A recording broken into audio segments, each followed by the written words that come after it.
আসসালামু আলাইকুম। গ্রামের বাড়ি থেকে আম্মা কিছুদিন পর পর বড় একটি বস্তা পাঠায়, যার মধ্যে অনেক কিছু থাকে। তরি তরকারি, বিভিন্ন ধরনের শাকসবজি, মাছ। তবে এবারে যা পাঠিয়েছে সেটা একটু স্পেশাল, আপনাদের সাথে সেটা শেয়ার করব। বস্তা খোলার পর দেখতে পাচ্ছি সম্ভবত লিচু, সিজনের প্রথম ফল, আমরোজ, আম। এটা স্পেশাল এই জন্যই কারণ এখনও বাজারে বা পাকা আম তেমন কোথাও দেখা যায়নি। গ্রামের বাড়িতে আম পাকা মাত্র শুরু হয়েছে এই বছর। নিজ গাছের প্রথম পাকা আম, তারপরে লিচু, আমরোজ, বিভিন্ন গাছের আম।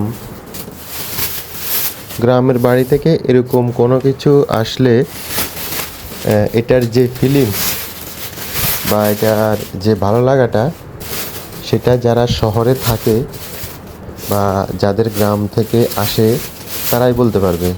এটা আসলে ভিডিওতে ফিলিংসটা বোঝানো সম্ভব না, তারপরেও আপনাদের সাথে শেয়ার করলাম।